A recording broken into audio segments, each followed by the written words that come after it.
Hello viewers, எல்லாருக்கும் வணக்கம். நம்ம இந்த வீடியோவில் 4th செப்டம்பர் 2023 மார்க்கெட் அப்டேட்டை பார்க்கலாம். அப்புறம் ஸ்டாக்ஸ், கோல் இண்டியா, விப்ரோ இதெல்லாம் இதுக்காக ரேலி ஆச்சுது. Axis bank, Mahindra and Mahindra இதெல்லாம் இதுக்கு டிக்ளைன் ஆச்சுது. எஃப்எஸ்டிஎஸ் இவங்கெல்லாம் வந்து எவ்வளோ க்ரோர்ஸ்க்கு ஸ்டாக்ஸை பை அண்ட் செல் பண்ணியிருக்கிறாங்க. யூஎஸ் மார்க்கெட் இதுக்காக ரேலி ஆச்சுது. கிரிப்டோ இதுக்காக விழுந்துச்சு. க்ரூட் கரன்சி, கோல்டு இதோட ரேட்ஸ் எல்லாத்தையும் நம்ம இந்த வீடியோவில் பார்க்கலாம். நீங்கள் இன்னும் இந்த சேனலை சப்ஸ்கிரைப் பண்ணாமல் இருந்தால் மறந்துடாமல் சப்ஸ்கிரைப் பண்ணிடுங்க. அப்படி இந்த பெல் ஐக்கானை கிளிக் பண்ணிங்கன்னா டெய்லி அப்டேட்ஸ் உங்களுக்கு தவறாமல் கிடைக்கும். ஃபஸ்ட் வந்து மார்க்கெட் அப்டேட்டில் நிஃப்டியை பார்த்துடலாம். நிஃப்டி வந்து 93 பாயிண்ட்ஸ் வந்து ரேலியாக இருந்துச்சு. 19,528க்கு க்ளோஸ் ஆச்சுது. சென்செக்ஸும் பார்த்திங்கன்னா நல்லா ரேலி ஆகி ஒரு 240 பாயிண்ட்ஸ் வந்து ரேலியாக இருந்துச்சு. அப்புறம் ஸ்டாக்ஸை பார்த்தோன்னா கோல் இண்டியா வந்து 10 பாயிண்ட்ஸ் ரேலி ஆகி 247ல் க்ளோஸ் ஆச்சுது. கோல் இண்டியா எதுக்காக ரேலி ஆச்சுதுன்னு பார்த்தோம்னா அவங்களோட ப்ரொடக்ஷன் வந்து ஆகஸ்ட் மாதம் 13% வந்து க்ரோ ஆகிருக்குது.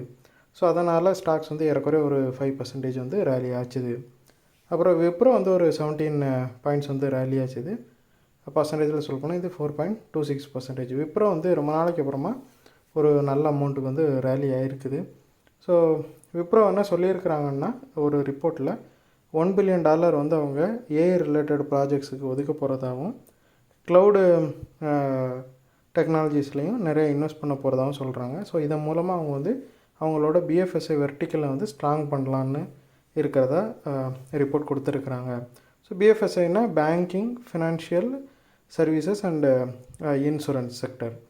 ஸோ பேங்கிங், அப்புறம் ஃபினான்ஷியல் சர்வீசஸ், அப்புறம் இன்சூரன்ஸ், இந்த 3 செக்டாரும் சேர்ந்து அவங்களுக்கு வந்து ஏறக்குறைய ஒரு 35% ரெவென்யூ வந்து ஃபினான்ஷியல் இயர் 23ல் கொடுத்துருக்குது.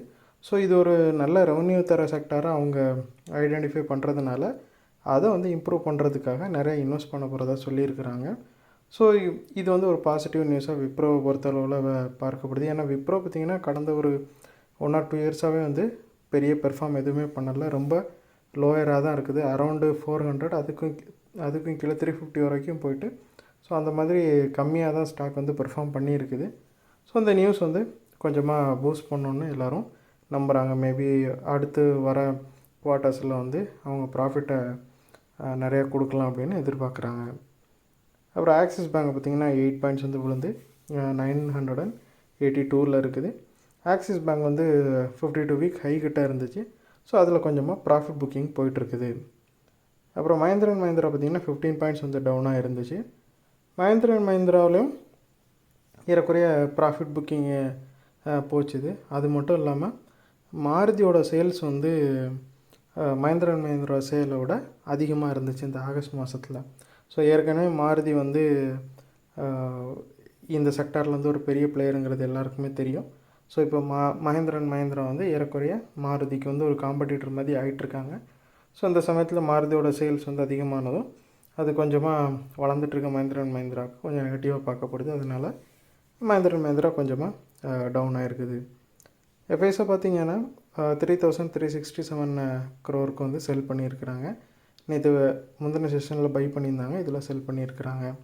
டிஎஸை பார்த்தோம் அப்படின்னா 2,563 crore வந்து பை பண்ணியிருக்கிறாங்க. இது அவங்களோட 12th கன்சிக்யூட்டிவ் பை. டிஏஎஸ் வந்து ஒரு 12 செஷனை பை மட்டும்தான் பண்ணிகிட்ருக்காங்க.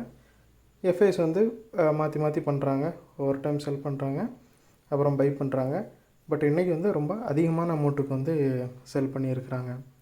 யூஎஸ் மார்க்கெட்டை பார்த்தோம்னா டவ் வந்து 115 பாயிண்ட்ஸ் வந்து ரேலியாக இருக்குது. ஸோ இது ஃப்ரைடே ரிப்போர்ட்டு தான். ஏன்னா மார்க்கெட் வந்து யூஎஸில் வந்து இன்றைக்கி ஹாலிடேயில் இருக்குது. ஸோ சேம் ரிப்போர்ட் தான். S&P 500 8 பாயிண்ட்ஸும், நாஸ்டாக் வந்து S&P 500 8 பாயிண்ட்ஸ் ரேலியாக இருக்குது. நாஸ்டாக் 3 பாயிண்ட்ஸ் ஃபால் ஆகிருக்குது. கிரிப்டோவை பார்த்தோன்னா பிட்காயின் வந்து 156 பாயிண்ட்ஸ் வந்து எகைன் விழுந்திருக்குது. எத்திரியம் 7 பாயிண்ட்ஸ் வந்து விழுந்திருக்குது. ஸோ இது வந்து யூஎஸ் SEC வந்து ETF அப்ளிகேஷன்ஸ் எல்லாம் கொஞ்சம் ஒத்தி போட்டிருக்காங்க. அது ரிலேட்டடான முடிவு இப்போதைக்கு எடுக்கலான்னு சொல்லியிருக்கிறதுனால கிரிப்டோ கொஞ்சமாக நம்பிக்கை இழந்து விழுந்துட்டுருக்குது. க்ரூடை பார்த்தோம்னா 0.45 வந்து இன்றைக்கும் இன்க்ரீஸ் ஆகி 89 கிட்ட போயிடுச்சு. பிரண்ட் வந்து ரீசெண்ட் டேஸில் ஒரு ஹையில் இருக்குது. ஸோ இதுக்கு காரணம் ஃபஸ்ட்டே சொன்ன மாதிரி கல்ஃபில் வந்து அவங்க ஆயில், அதாவது ஓபேக் ப்ளஸ் வந்து ஆயில் ப்ரொடக்ஷனை ஸ்டில் வந்து கம்மி பண்ணுறதா தான் சொல்லியிருக்கிறாங்க இந்த மந்த்தும். அது மட்டும் இல்லாமல் சைனா அண்டு யூஎஸோட இந்த எக்கனாமிக் டேட்டானால் க்ரோத் இன்னும் அதிகமாக இருக்கும், அதனால் ஆயில் டிமாண்ட் அதிகமாக இருக்கும்னு எல்லோரும் எக்ஸ்பெக்ட் பண்ணுறாங்க. ஸோ அதனாலேயும் டைட்டர் சப்ளை வித் ஹை டிமாண்ட்னால கோல்டு வந்து க்ரூட் வந்து இன்க்ரீஸ் ஆகிட்டு இருக்குது.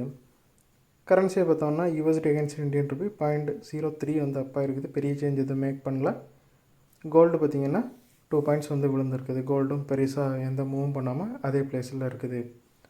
ஸோ இந்த வீடியோவில் நான் உங்களுக்கு கொடுத்த இன்ஃபர்மேஷன்ஸ் எல்லாம் கண்டிப்பாக ஹெல்ப்ஃபுல்லாக இருந்திருக்கும் நான் நம்புறேன். இது உங்களோட ஃபியூச்சர் ட்ரேடிங் செஷனுக்கு கண்டிப்பாக ஹெல்ப் பண்ணும்.